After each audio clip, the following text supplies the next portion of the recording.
मूलम गुरु कृपा। गुरुर्ब्रह्मा गुरुर्विष्णु गुरुर्देवो महेश्वरा।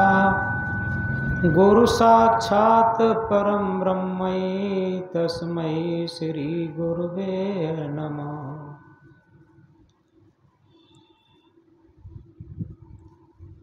अभी संतों, भक्तों, माताओं, बच्चों ने अपने अपने भजन प्रस्तुत किए। यथार्थ में भजनों में ऐसे शब्द आ जाते हैं जिससे हमारे अंदर जागृति आती रहती।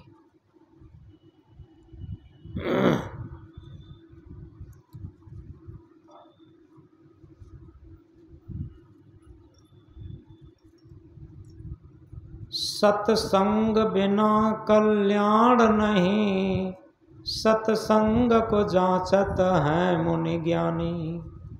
शेर के संग में श्यार आनंदित, पंडित के संग मूर्ख ज्ञानी। मिस्री के संग में बांस की कीमत, दूध के संग बिकावत पानी।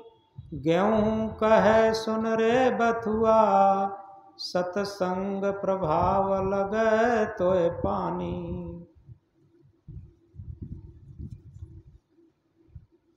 यथार्थ में जीवन में सत्संग का बहुत मूल्य है।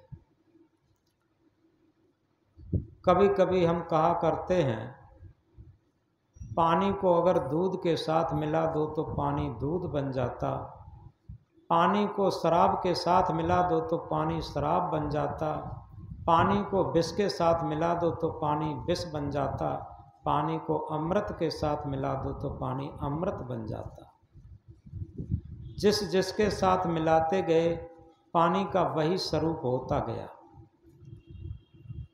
मानव को जैसा संग मिले, कपड़े को जैसा रंग मिले, वो उसी रंग में रंगता है, जीवन का पल पल खिलता है। यथार्थ में अगर आज सही तरीके से समीक्षा की जाए, हम लोग भौतिकता की अंधी दौड़ में दौड़ रहे हैं और इस स्वार्थ के रेगिस्तान में प्रेम का सागर सुखा दिया। स्वार्थ के रेगिस्तान में प्रेम का जो वास्तविक स्वरूप था वो सुखा दिया, सूख गया। पहले जब गरीब लोग थे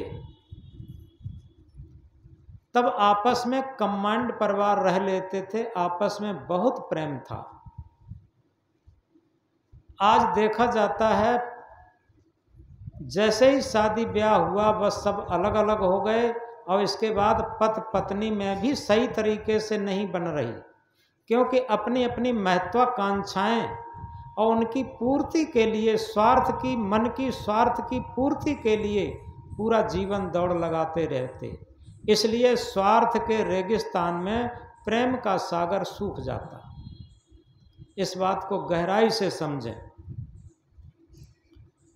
तो एक छोटी सी बात से शुरू कर रहे हैं।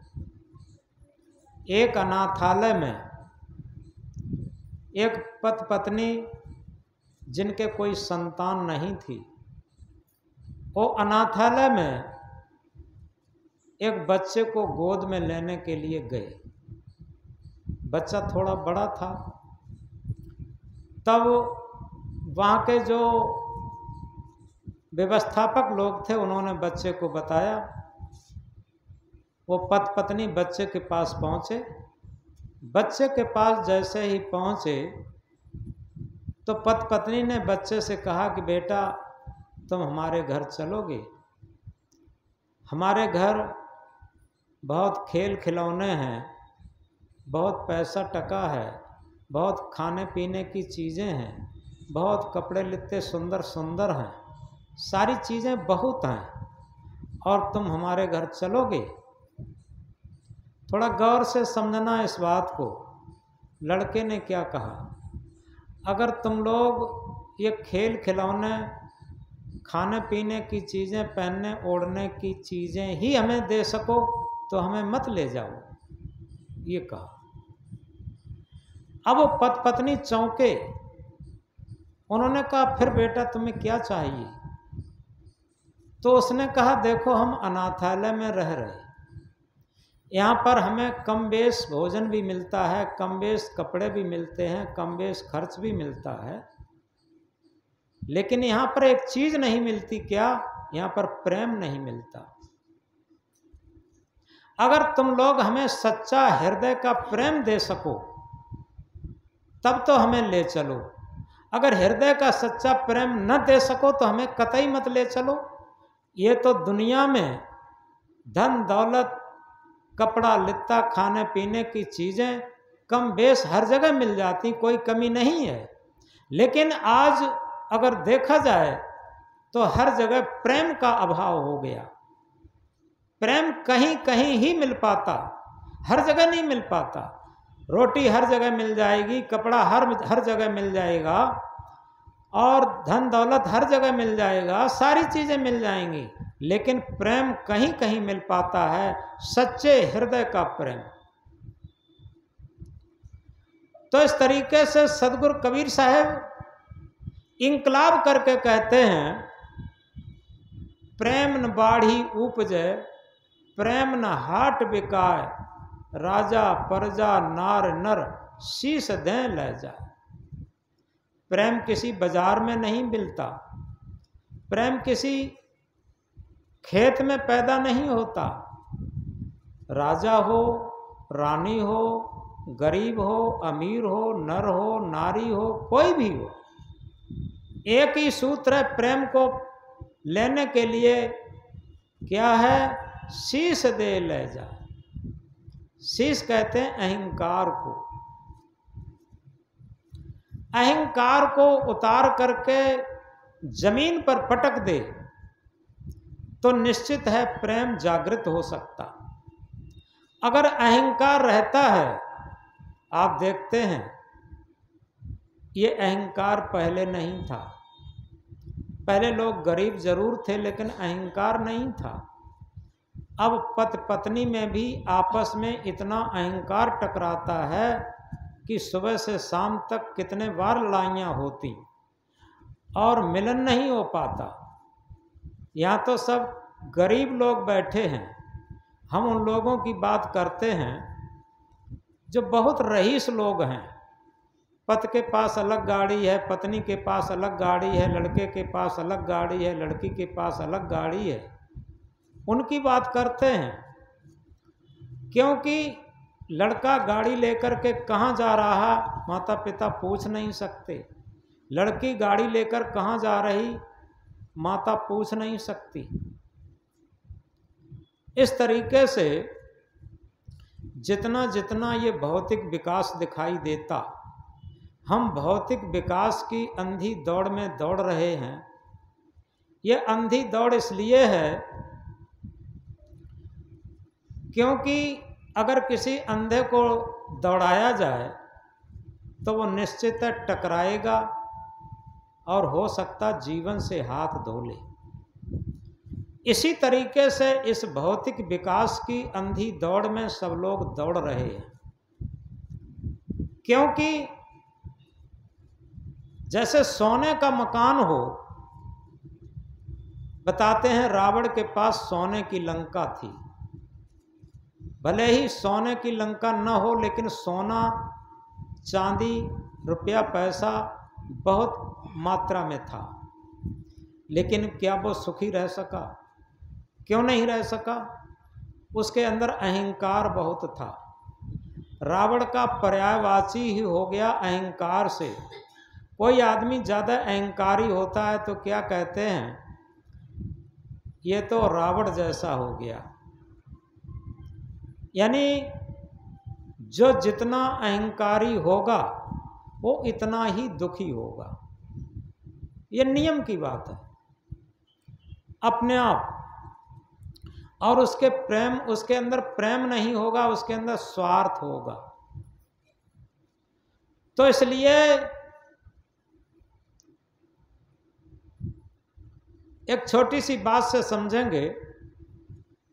एक लड़के लड़की की शादी होके आई, पति पत्नी के रूप में जब आपस में पहली बार बात करते हैं तो उन्होंने एक सूत्र रखा। दोनों ने एक एक कॉपी रखी अपने अपने पास। देखो, हम लोगों के यहाँ से जीवन की शुरुआत होती है, गृहस्थ जीवन की शुरुआत होती है। ऐसा करेंगे, 1 साल के अंतर्गत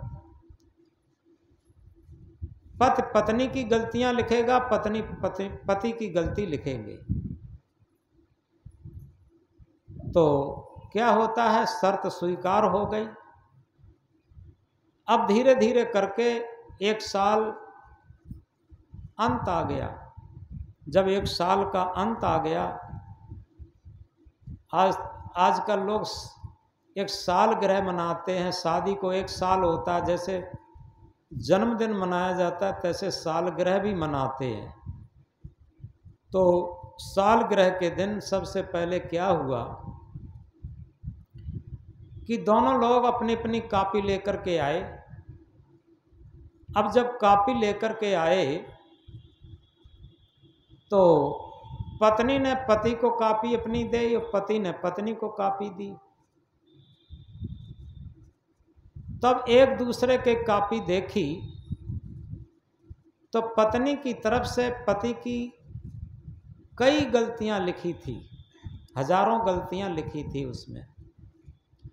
और पति की तरफ से पत्नी के लिए कोई एक भी गलती नहीं लिखी थी। पूरी कॉपी का कोरी थी, वैसे की वैसी।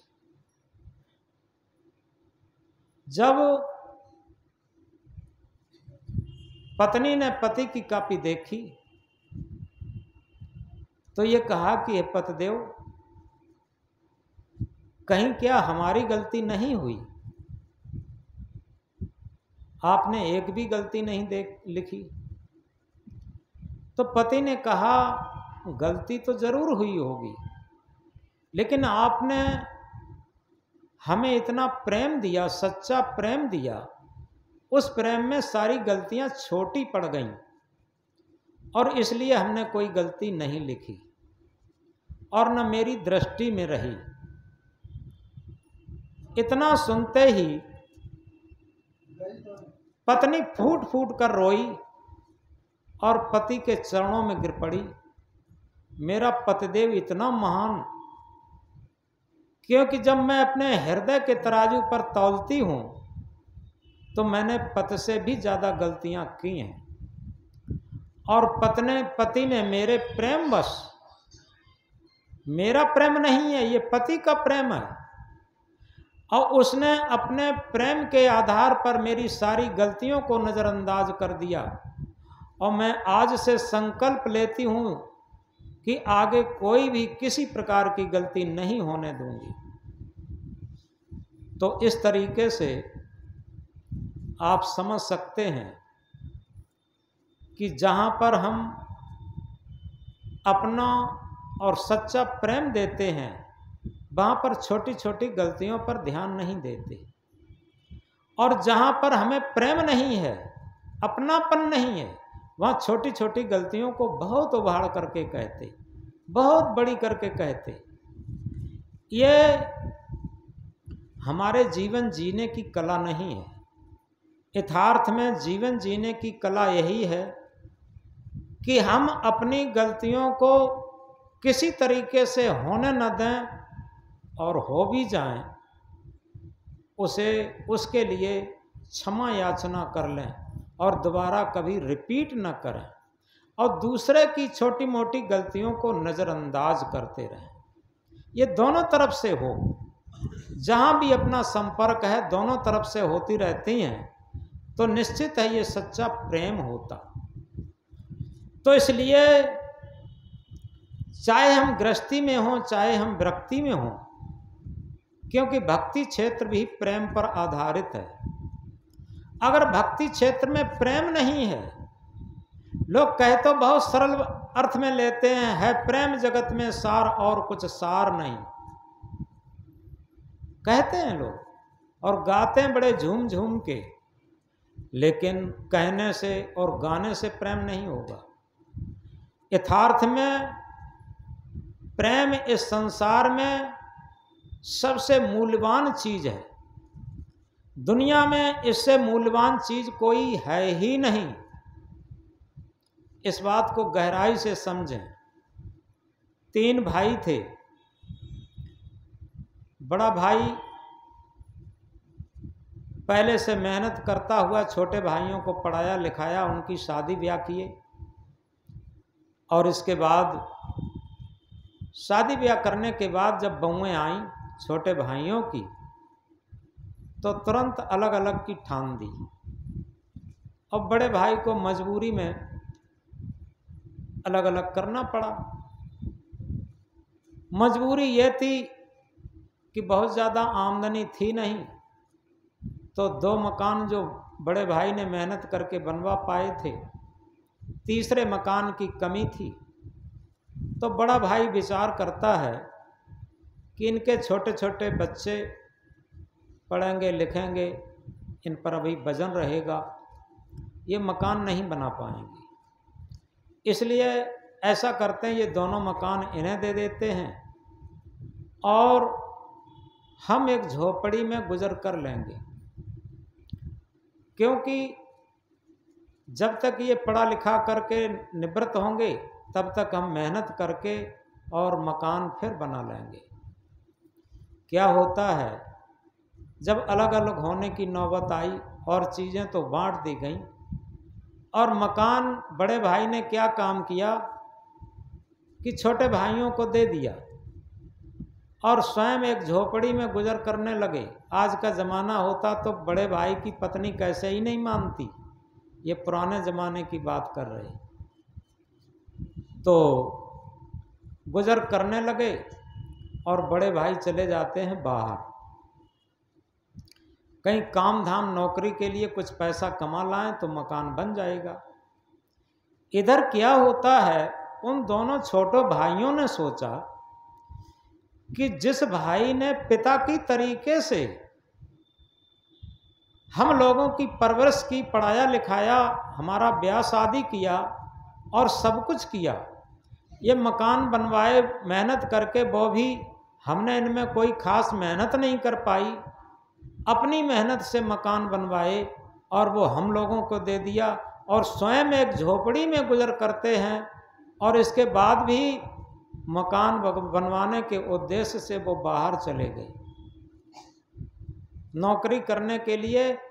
इस अधेड़ अवस्था में, ढलती अवस्था में, उन दोनों भाइयों ने सलाह करके क्या करते हैं, खूब मेहनत की, खूब पैदा किया, और पैदा कर कर के अपने घर को थोड़ा कंजूसी से चलाते हुए पैसा बचा करके, और बड़े भाई की जहाँ मढ़ैया थी वहीं उन्होंने मकान बनवाना शुरू कर दिया।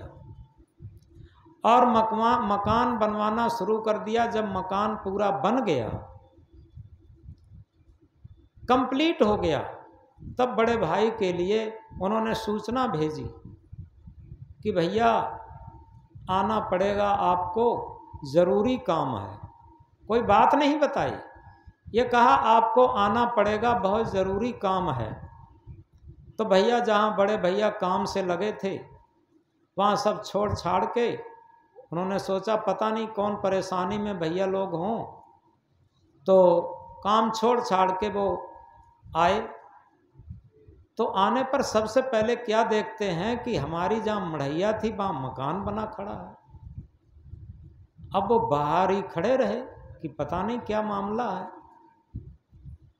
तो छोटे भाइयों ने कहा भैया अभी आप घर में प्रवेश नहीं कर सकते। तो उन्होंने कहा भैया नहीं, हम घर में नहीं प्रवेश करेंगे, हमें पता नहीं ये कैसे बन गया, किसने बनवा दिया, हमारी तो यहाँ मढ़ैया थी। तो भैया बाहर ही बैठ गए। उन्होंने क्या काम किया, पूजा पाठ की सारी सामग्री इकट्ठी की, माला लाए, सारी चीज़ें इकट्ठी करके प्रसाद वगैरह। तो सबसे पहले वहाँ पर थोड़ा पूजन करवाया और पूजन करवा करके अपने बड़े भाई को माला पहनाई, तिलक लगाया और उनके चरण स्पर्श किए, उनके गले मिले कि भैया आपने बहुत मेहनत की और आप भले ही बड़े भाई थे लेकिन आपने पिता का हमारे साथ, पिता की तरीके से आपने हम लोगों को पाला परोसा, हर तरीके से हमें सरसब्ज बनाया। अब हम लोगों का कर्तव्य बनता है कि हम लोगों ने मेहनत करके आपके लिए ये मढ़ैया हटा करके ये मकान बनवा दिया है, आप इसे स्वीकार करें, अब आप इसमें प्रवेश करें। बड़े भैया की आंखों में आंसू छलक आए, छोटे भैया की आंखों में भी प्रेम के आंसू छलक आए। सभी लोग गले मिलते हैं, एक प्रेम का वातावरण उपस्थित हो गया। सभी भाई इकट्ठे होकर उसी घर में प्रवेश किए, उसी में भोजन बना। सब लोगों ने एक थाली में बैठ कर के भोजन किया, गले मिलते हैं, इसे प्रेम कहते हैं। तो इसलिए जहाँ पर कोई संपत्ति आड़े आ जाए, धन दौलत आड़े आ जाए, किसी तरीके का स्वार्थ आड़े आ जाए, वो उसे प्रेम नहीं कहते। प्रेम में सारी चीज़ें छोटी हो जाती। हम प्रेम का महत्व नहीं समझते।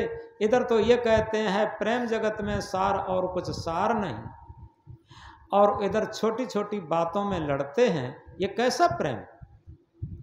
यथार्थ में अगर हमारे जीवन में प्रेम जागृत हो जाए, एक ही चीज है, अगर प्रेम जागृत हो जाए तो हम समझते हैं कि दुनिया में कोई भी समृद्धि ऐसी नहीं होगी, चाहे वो भौतिक क्षेत्र की हो, चाहे वो आध्यात्म क्षेत्र की हो। दोनों समृद्धियां हमारे अंदर जागृत हो जाएंगी अगर हमारे अंदर प्रेम। लेकिन प्रेम नहीं पैदा हो पाता कि हम लोग स्वार्थ में रहते हैं। मीरा का प्रेम देखा था, आप देखें, सारी परिस्थितियां छोटी हो गई मीरा के सामने। क्यों?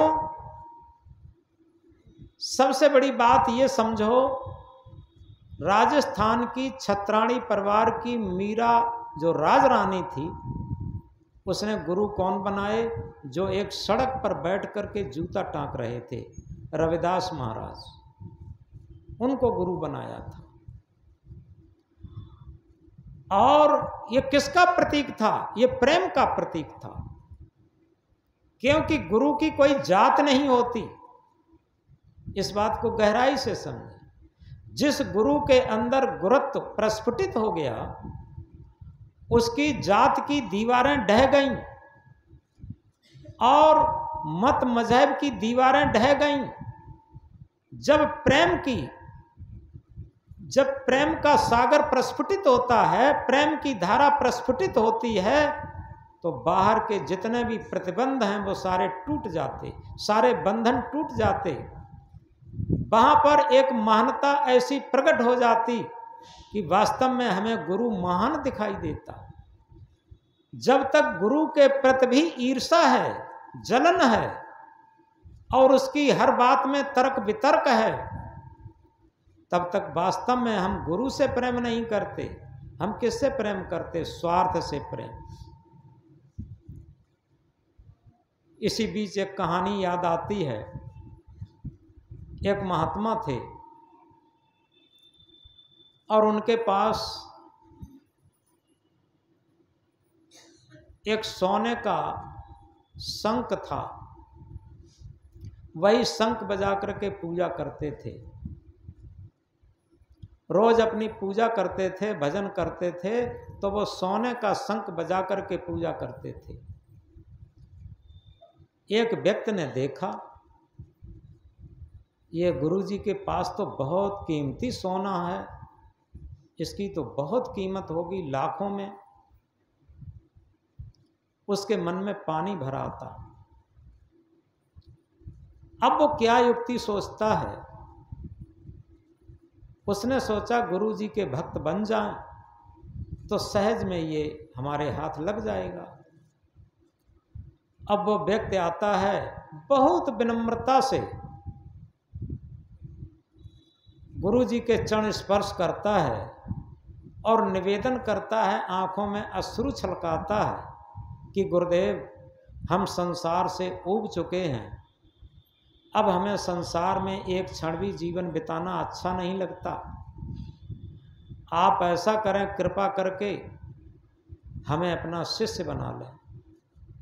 गुरु जी सीधे सरल स्वभाव के थे। उन्होंने कहा, ठीक है बेटा, जब तुम संसार से ऊब चुके हो तो शिष्य बन जाओ।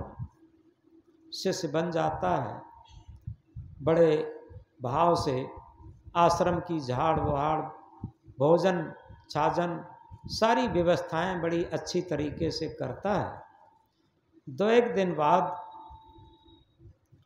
अब वो सोचता है कि गुरु जी को अंदर से बाहर तक हमारे ऊपर विश्वास हो ही गया, तो क्या करता है, गुरु जी अपनी शाम को संध्या वंदना के समय पहले शंख बजाए और शंख बजा करके अपनी संध्या वंदना की। इसके बाद भजन ध्यान किया और इसके बाद शिष्य से कहा कि बेटा सो जाओ। शिष्य दूसरे कमरे में जा कर के अपना आँखी बंद कर लिए, लेकिन उसे नींद नहीं आ रही। वो सोच रहा है कि अब तो 2-3 दिन हो गए, ये शंख मुझे मिलना चाहिए, सोने का शंख। तो गुरु जी ने क्या काम किया, गुरु जी ने शंख निकाल करके और उसी की झोली टंगी थी उसमें, उसी में डाल दिया और अपनी झोली खाली कर दी और गुरु जी सो गए। गुरु जी को देखा शिष्य ने सोते हुए। शिष्य आया, धीरे से गुरु जी की झोली टटोलता है, उसमें शंख गायब है ही नहीं। उसने गुरु जी के बिस्तर के इधर उधर टटोला, वहाँ भी नहीं, कहीं भी नहीं। अब वो परेशान हुआ, परेशान होकर के जाकर चारपाई पर लेट गया, सो गया। सुबह को गुरु जी उठे नहा धो करके और फिर उन्होंने पूजा की और पूजा करके वही अपनी झोली से शंख निकाला और निकाल करके फिर फूंका और इसके बाद फिर पूजा पाठ की। अब शिष्य बहुत आश्चर्यचकित है कि पता नहीं, हम रात में झोली टटोलते हैं, गुरु जी की झोली में शंख नहीं रहता, और सुबह को जब पूजा करते हैं तो गुरु जी की झोली में शंख निकलता। अब ऐसे ही 6-7 दिन हो गए, उसे करते करते वो बहुत ताज्जुब में हो गया। ताज्जुब में होकर के एक दिन कहता है, उसने पैर छुए, हाथ जोड़ के खड़ा हुआ कि गुरुदेव, आपसे एक निवेदन है, आप क्या सिद्धि जानते हो? गुरु जी ने कहा, क्यों, बात बताओ, बात क्या है? कि बात ये है कि हम आपके शिष्य नहीं बने थे, हम इस शंख के शिष्य बने थे। उसने ये कहा। गुरु जी ने कहा, बेटा, हम उसी दिन जान गए थे जो तुम पहली दिन आए थे, तब हम जान गए थे तुम हमारे शिष्य नहीं बन रहे हो, इस सोने के शंख के शिष्य बन रहे हो। उसी दिन हम जान गए थे।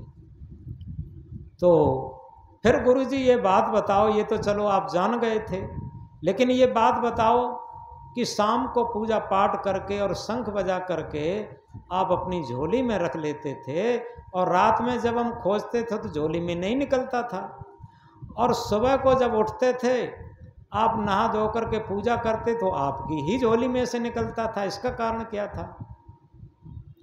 तो गुरुजी ने कहा, देखो बेटा, हमें ये पता था कि तुम हमारे शिष्य नहीं बने हो, इस सोने के शंख के शिष्य बने हो, और इसलिए हम ये करते थे, तुमसे कह देते थे जाकर कि तुम सो जाओ, और तुम चले गए, लेकिन सोते नहीं थे, बनावटी सोते थे तुम। और हम क्या करते थे, उसी टाइम अपनी झोली से निकाल करके तुम्हारी झोली में रख देते थे, और जैसे ही जगने का टाइम होता था वैसे ही तुम्हारी झोली से निकाल करके अपनी झोली में रख लेते थे। ऐसे ये क्रम रखते थे, तो तुम समझ नहीं पाते थे उसे, क्योंकि दुनिया है, अपनी झोली कहाँ टटोलती है, दूसरे की झोली टटोलती है। तो इस तरीके से ये दृष्टांत हमने इसलिए कहा कि यथार्थ में हमारी आदत रहती है कि हम धन के शिष्य बने हुए हैं, मन के शिष्य बने हुए हैं।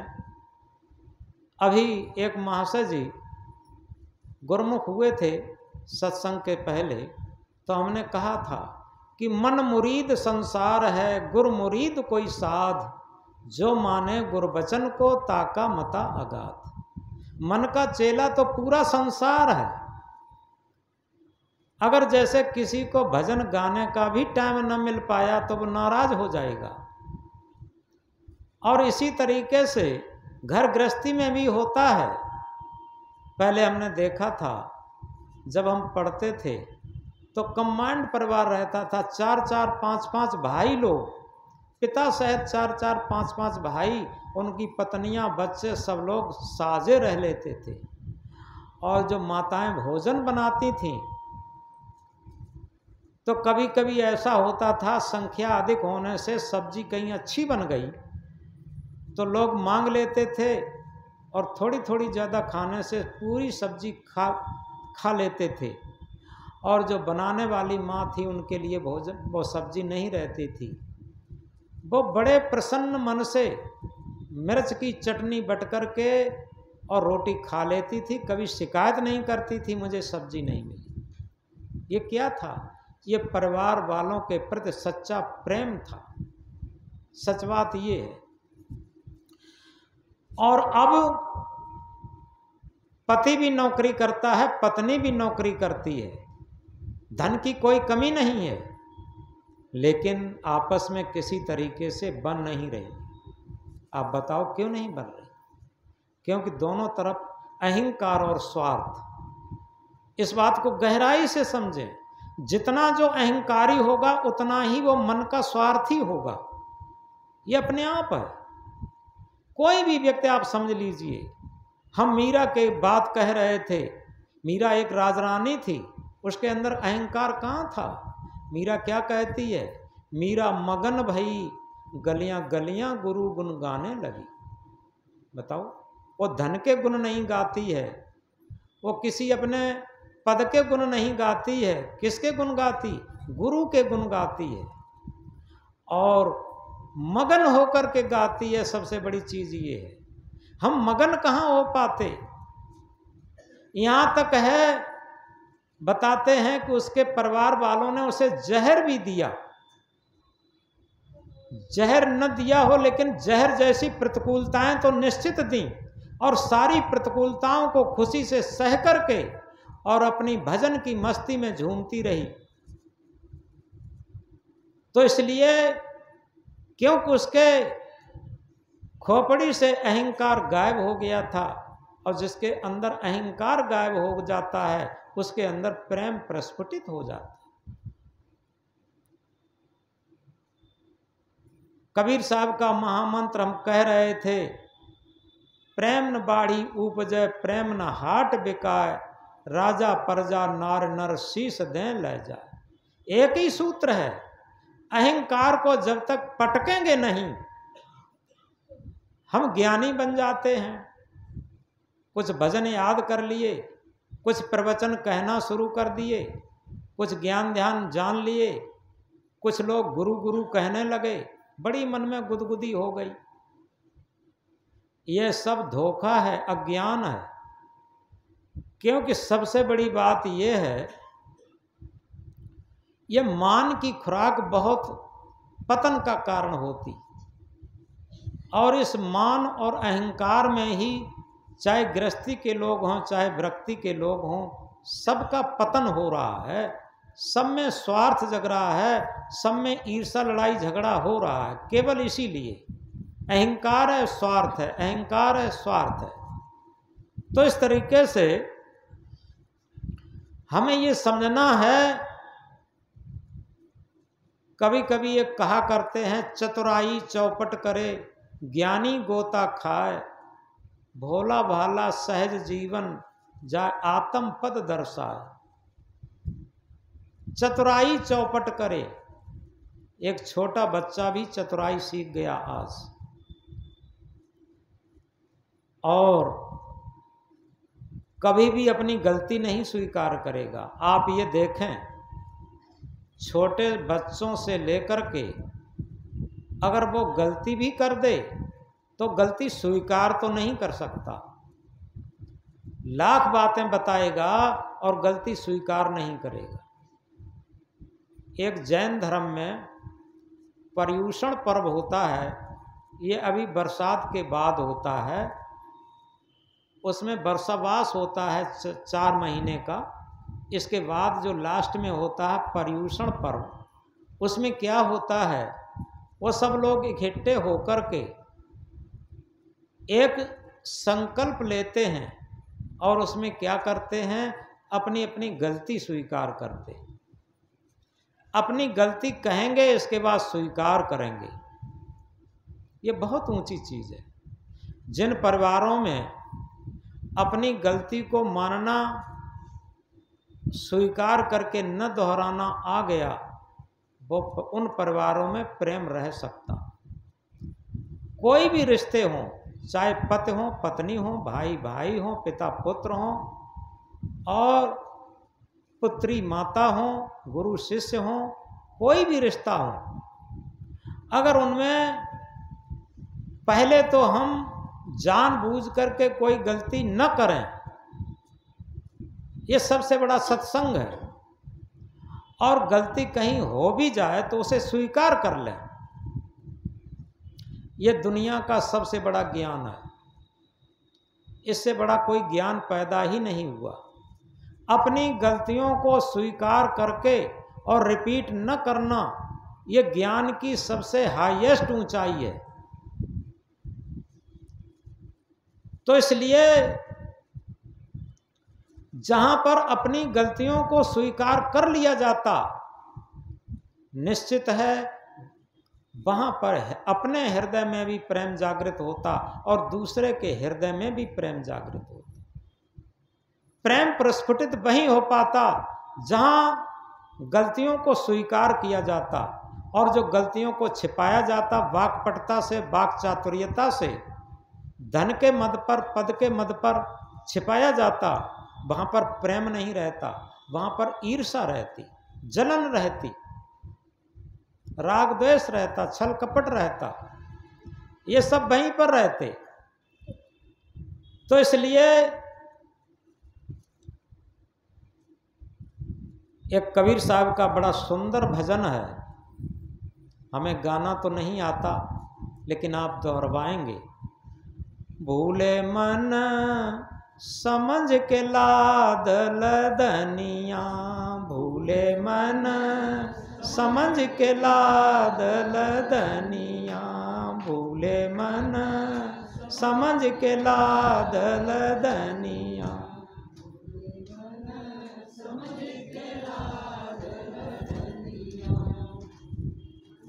थोड़ा हम गहराई से समझें। बहुत छोटी लाइन और बहुत काम की लाइन,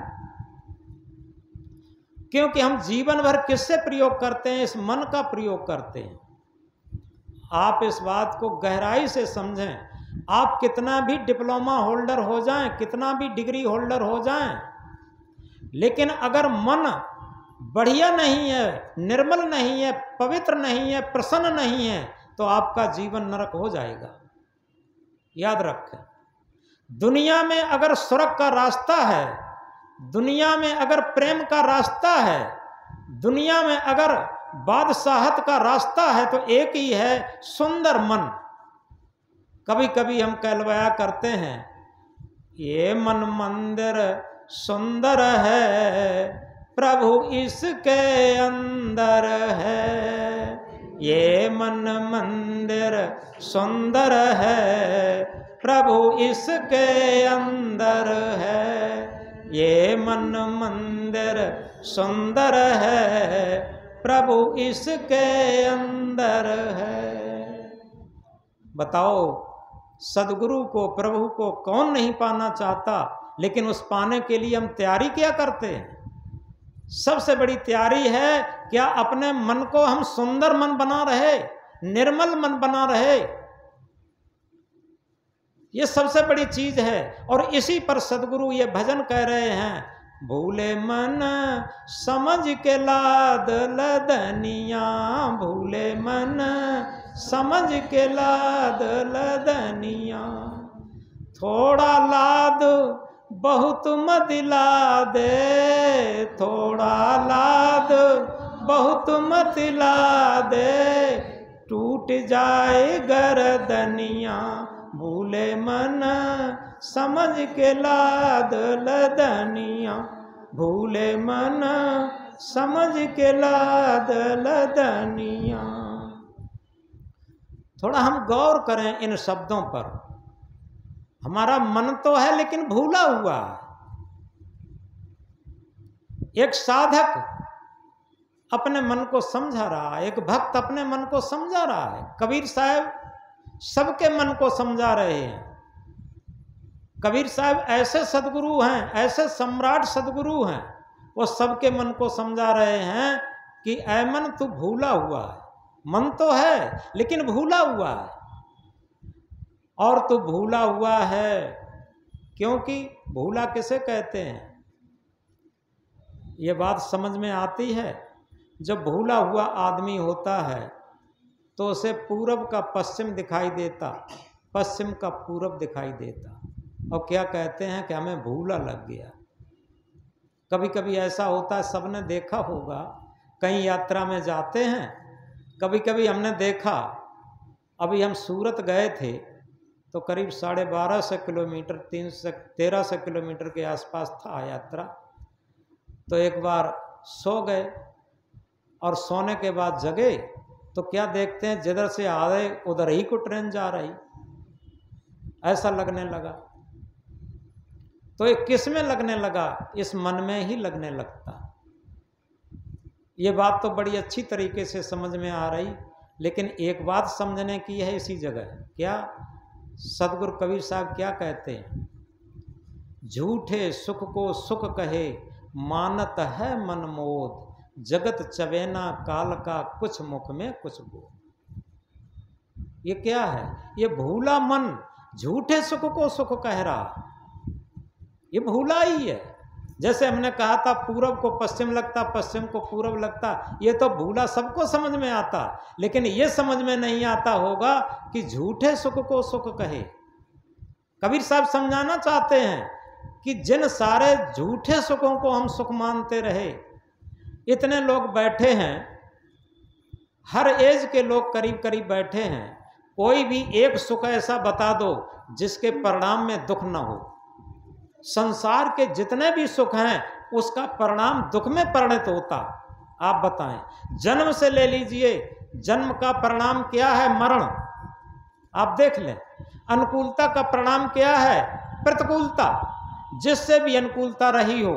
आप अभी एक भजन एक माता ने गाया था कि सीता ने कन्यादान किया, सीता ने भान भनैजों को खिलाया, पता नहीं क्या क्या। लेकिन अगर सीता का सही सही जीवन देखा जाए तो सीता जी का जीवन सबसे कष्टमय रहा। ये कुछ नहीं किया उन्होंने। शादी के कुछ ही दिन बाद राम की राजगद्दी होने को थी, और राम की राजगद्दी होने को थी, सारी अयोध्या दुल्हन की तरह सजाई गई थी।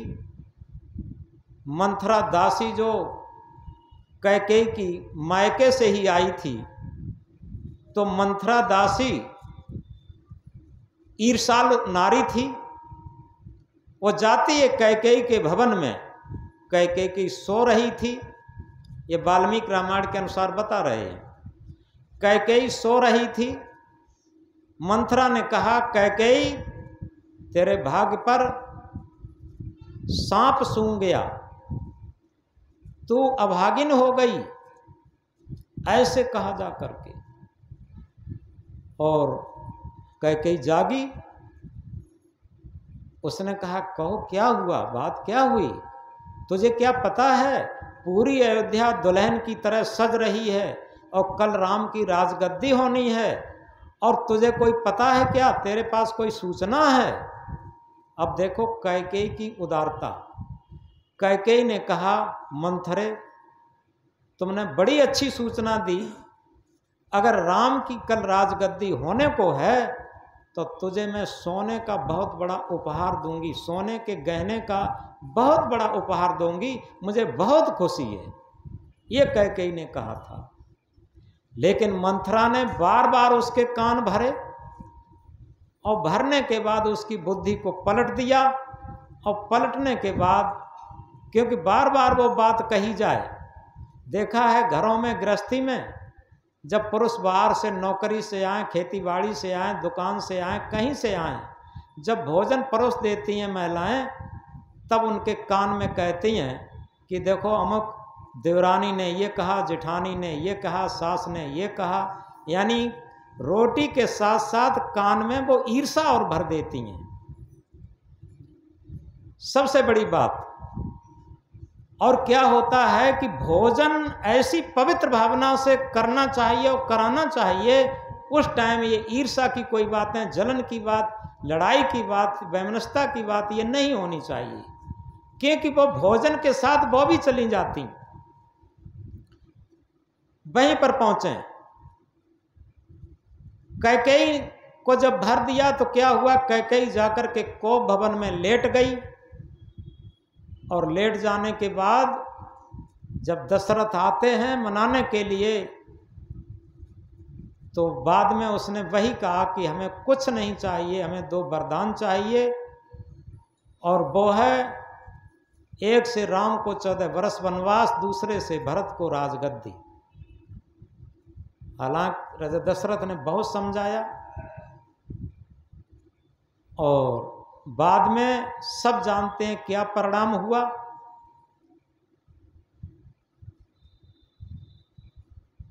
दशरथ का मरण हुआ, सीता का हरण हुआ, और यह सब होते होते और बाद में भी जब लौट करके आए हैं तो एक धोबी के ताने पर राम ने सीता का फिर वनवास कर दिया। और वहाँ वनवास में ही लवकुश पैदा हुए थे वाल्मीकि कुटिया पर। तो इस तरीके से क्या कहा जाए, पूरी कथा तो बहुत देर में हो पाएगी। और जब राम ने एक राजसु यज्ञ ठाना था तो उसमें उनका घोड़ा गया था, घोड़ा लवकुश ने पकड़ लिया था, राम से युद्ध हुआ था। और सीता ने फिर समझाया कि बेटा युद्ध नहीं करना, ये तुम्हारे पिताश्री हैं। तो इस तरीके से बाद में जब यज्ञ के समय वाल्मीकि का और सीता सहित लवकुश का निमंत्रण गया था, तो जो वशिष्ठ और विश्वामित्र थे उन्होंने यज्ञ करने के लिए एक सोने की सीता बनवाई थी, क्योंकि सीता का तो वनवास हो चुका था। तो जब सीता, लवकुश और वाल्मीकि वहाँ पर पहुँचते हैं निमंत्रण में, तो वशिष्ठ जी ने ये कहा था, जो राम के गुरु थे, कि अब साक्षात सीता आ गई हैं, तो अब सोने की सीता से क्या काम है, इन्हीं सीता को यज्ञ के पास बिठाया जाए। तब राम ने भरे समाज में कहा था कि सीता परीक्षा दें अपनी पवित्रता की, और इसके बाद हम यज्ञ में शामिल कर सकते हैं। पति पत्नी की बात थी, राम अकेले में कह सकते थे। देश विदेश के जब राजा जुड़े थे, तमाम संत गुरु लोग जुड़े थे, बड़े बड़े पंडित आचार्य जुड़े थे, उनके बीच में ये बात कहना सीता के लिए असहनीय हो गया। और सीता जाकर के एक तालाब सरोवर था, उसमें जाकर के गिरी और मर गईं। ये वाल्मीकि रामायण के अनुसार है। तुलसीदास में ये है, पृथ्वी फटी और सीता उसमें समा गई। किसी तरीके से वो खत्म हो गई, इस बात को समझो। अब पूरा जीवन सीता का, चाहे राम का, कष्ट भरा था, दुख भरा था। ये बात इसलिए कह रहे हैं कि हम लोग छोटे छोटे कष्ट में व्याकुल हो जाते हैं, बेहवल हो जाते हैं, अपने कर्तव्य पथ को छोड़ देते हैं, साहस को छोड़ देते हैं। लेकिन याद रखें, जिन्हें हम भगवान मानते हैं, जिन्हें भक्त मानते हैं, उनके जीवन शैली को याद करें। कितने कष्ट सह कर के भी अपने सत्य के पथ को, अपने भक्ति के पथ को नहीं छोड़े। देशभक्तों को ले लीजिए, फांसी पर चढ़ाए गए, क्या क्या नहीं किया गया, उनके साथ जघन्य अपराध किए गए, लेकिन उन्होंने जो संकल्प ले लिया देशभक्ति का वो नहीं छोड़ी और अपने जीवन को भी कुर्बान करके आज़ादी ला करके ही रहे। तो इस तरीके से हम छोटी छोटी बातों में अपने जीवन को उलझाए हैं, और उलझाए क्यों हैं कि ये मन भूल गया है। भूल क्या गया है? झूठे सुख को सुख मान रहा है। अच्छी साड़ी ना मिली नाराजी है, अच्छा गहना ना मिला नाराजी है, अच्छा भोजन ना मिला तो नाराजी है। आजकल विद्यार्थी लोग अच्छा फोन नहीं मिला तो फांसी पर लटक जाते हैं। लेकिन ये सब क्या है? याद रखें, अगर हमें भक्ति के क्षेत्र में रहना है, सादा खाओ सादा पहनो, आफत न सिर पर आएगी, 4 दिन की जिंदगी आराम से कट जाएगी। Simple living and high thinking, सादा जीवन और उच्च विचार, ये हमारे भारतवर्ष के महान आदर्श हैं।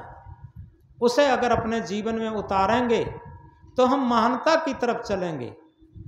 तो इसलिए भूले मन समझ के लाद लदनिया, थोड़ा लाद बहुत मत लादे, टूट जाए गर्दनिया। इस मन पर किसका भार लादे हैं?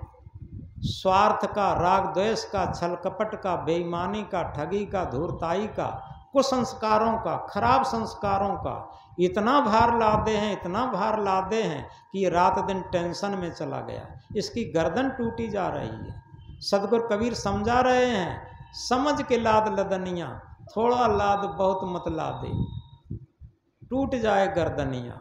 आगे क्या कहते हैं?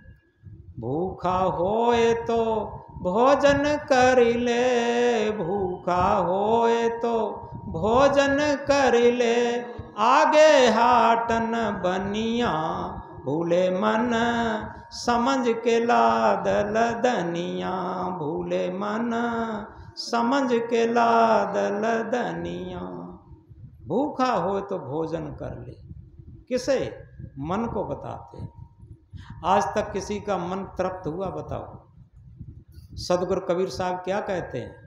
तन की भूख तनिक है, तृप्त पाओ या शेर। मन की भूख अनंत है, तृप्त न पाओ सुमेर। तन की भूख थोड़ी है, पाओ या शेर खाने को मिल जाए बस उसी में भूख खत्म हो जाएगी। लेकिन मन की भूख अनंत है, तृप्त न पाओ सुमेर। सुमेर कहते हैं बहुत बड़ा पर्वत, यानी सारी संसार की सामग्रियां, सारे संसार के सुख मिल जाएं, लेकिन फिर भी तृप्त नहीं हो पाता। इस मन की हविस ऐसी होती, उसके बारे में हम कहा करते हैं, हविस की हविस इंसान को हैवान बना देती है। हविस की हविस इंसान को हैवान बना देती है। हविस की चोट इंसान को इंसान बना देती है। अगर हविस से बचें जीवन भर तो इंसान को भगवान बना देती है। मन की हविस से बचना ही सच्ची भक्ति है।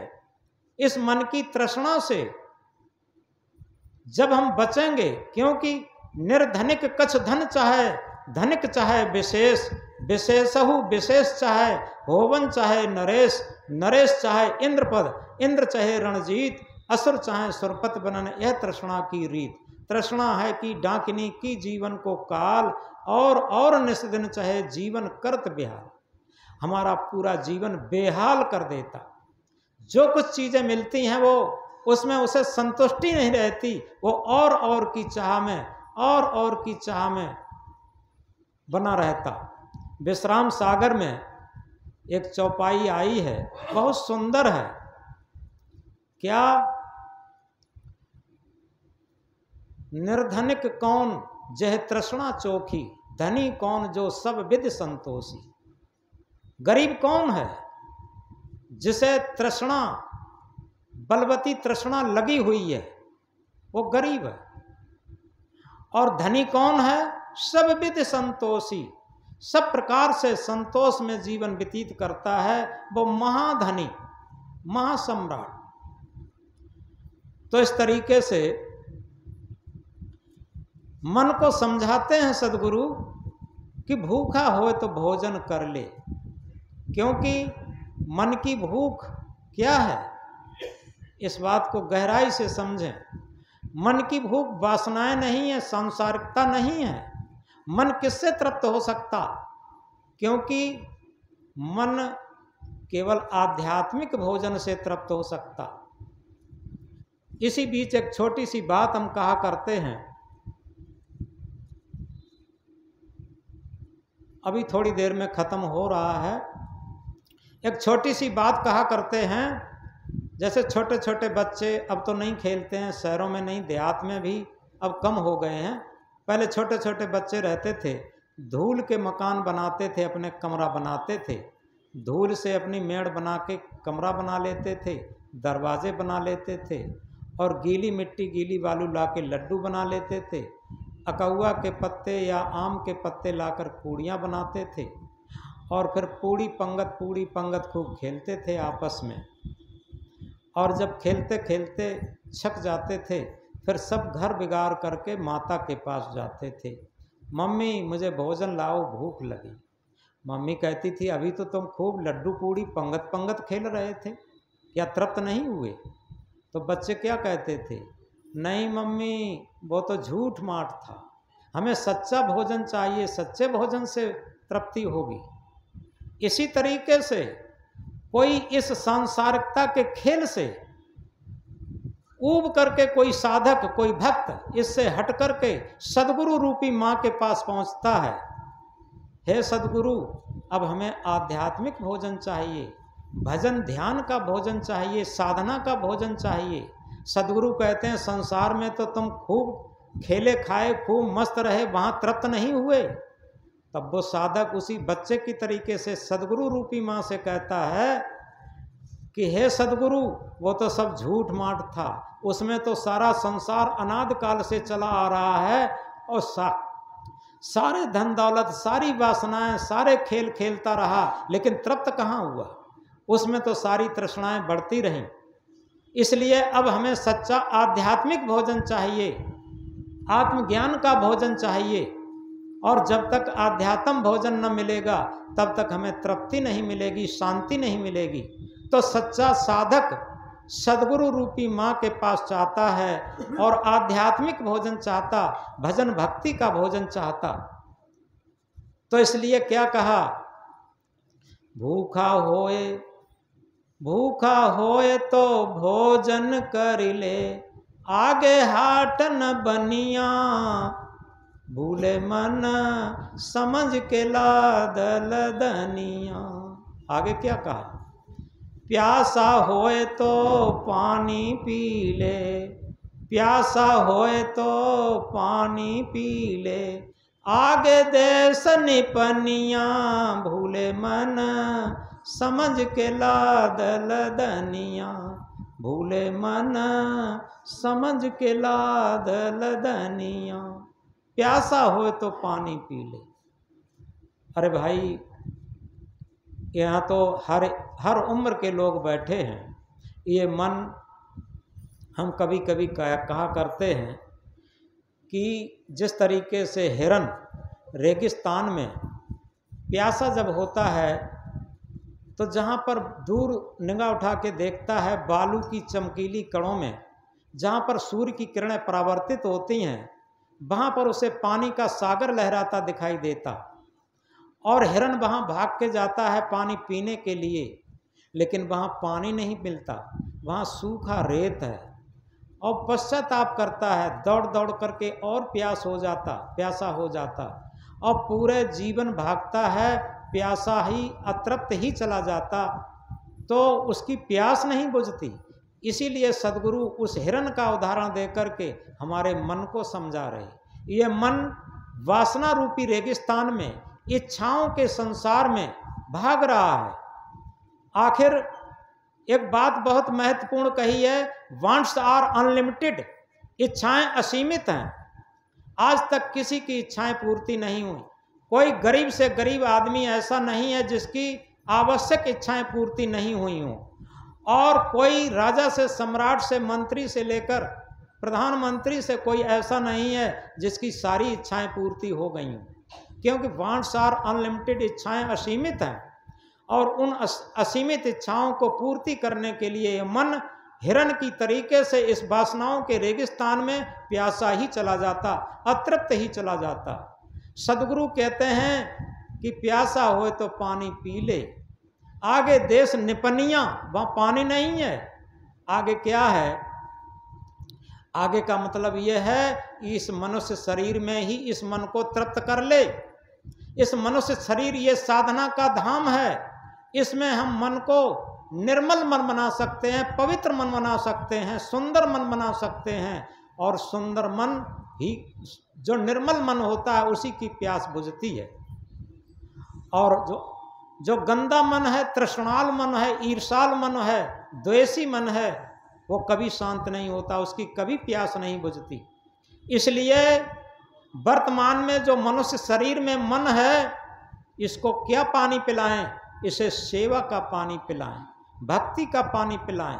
अगर हम सेवा भक्ति का पानी पिलाना सीख गए तो निश्चित है इस मनुष्य शरीर को छोड़ करके जब ये जीव जाएगा तो आगे देश निपनिया, आगे पानी है नहीं, क्योंकि साधना नहीं कर सकते। मनुष्य शरीर छोड़ करके हम किसी भी शरीर में, चाहे वो पशु हो चाहे पक्षी हो, कोई भी योनि हो, उसमें साधना नहीं कर सकते, उसमें उस मन को तृप्त नहीं कर सकते, इन वासनाओं से मुक्त नहीं कर सकते।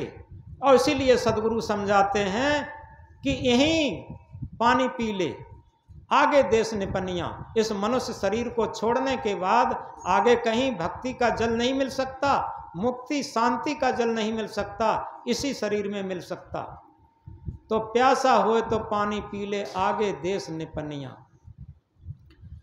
कहें कबीर सुनो भई साधो, कहें कबीर सुनो भई साधो, काल के हाथ कमनिया, भूले मन समझ के लाद लदनिया, भूले मन समझ के लाद लदनिया। सदगुरु कबीर साहब अंत में जगाते हैं, हम कहीं भूल न जाएं। वो कहते हैं काल के हाथ कमनिया, काल के हाथ में ऐसी कमान है जो तुरंत शिकार कर लेगा। क्योंकि अभी जो साखी कह रहे थे, झूठे सुख को सुख कहे, मानत है मन मोद, जगत चवेना काल का, कुछ मुख में कुछ गोद। उसका भी यही आशय है, ये पूरा संसार मानो काल का चवेना है, उसने कुछ को तो मुख में डाल लिया है और कुछ को डालने की तैयारी में है। तो इसलिए याद रखें, ये सत्संग का, भक्ति का क्षेत्र है, मानव जीवन। इसमें अपने मन को हम निर्मल बनाएं, पवित्र बनाएं और इसको यहीं पानी पिला लें, यहीं भोजन कर लें। क्योंकि भक्ति का भोजन, शांति का जल पिला करके इसे यहीं तृप्त कर लें और इसे निर्मल बना लें, पवित्र बना लें, तो निश्चित है हमारे जीवन की सफलता होगी और हमारे अंदर प्रेम प्रस्फुटित होगा। इसलिए हमने आज संत सम्राट सदगुरु कबीर साहब के एक महामंत्र पर थोड़ा निवेदन किया कि प्रेम न बाढ़ी उपजय, प्रेम न हाट बिकाय, राजा प्रजा नार नर शीश दें ले जाए। यह तो घर है प्रेम का, खाला का घर नाय, शीश उतारे भोय धरे तब बैठे घर मां। पोथी पढ़ पढ़ जग मुआ, पंडित भयान कोय, ढाई आखर प्रेम का पढ़े सु पंडित हो। तो क्यों न हम प्रेम के सच्चे उपासक बन जाएं। अगर हम प्रेम के, क्योंकि गांधी जी ने लिखा था कि सत्य ही ईश्वर है, ईश्वर ही सत्य है। सच बात यह है, जहाँ सच्चा प्रेम होता वहीं सत्य प्रस्फुटित होता, और सत्य ही आत्म परमात्मा, आत्म परमात्मा ही सत्य है। और सत्य और परमात्मा ये दोनों एक ही चीज हैं, और ये प्रेम के सामंजस्य से ही इनका साक्षात्कार होता, मिलता, इनका साक्षात दर्शन होता। तो इस प्रकार आज हमने सदगुरु कबीर साहब के महामंत्र पर थोड़ा निवेदन किया और अपने को जागृत करते हुए हम जिस परिवेश में हैं, जिस जगह पर हैं, वहाँ पर अपने आप को, ये प्रकृति की तरफ से मनुष्य को एक बहुत बड़ा वरदान मिला है। मनुष्य आपस में भी प्रेम कर सकता, पशु पक्षी से भी प्रेम कर सकता, और समूची मानवता से प्रेम कर सकता, और सबसे बड़ा प्रेम है कि वो अपनी आत्मा से प्रेम कर सकता। हम कहाँ प्रेम करते? हम न तो अपने से प्रेम करते न दूसरों से प्रेम करते, हम केवल स्वार्थ से प्रेम करते। निश्चित समझ लो, निस्वार्थ साथ दे सज्जन का, निस्वार्थ साथ दे सज्जन का सच्चा उपकार यही तो है। अगर हम निस्वार्थ होकर के आत्मीयता से दूसरों से प्रेम करते हैं तो हमारा सच्चा भजन है, भक्ति है, हमारी साधना है, यही हमारी मानव जीवन की सच्ची पूंजी है। बोलो सदगुरु कबीर साहब की।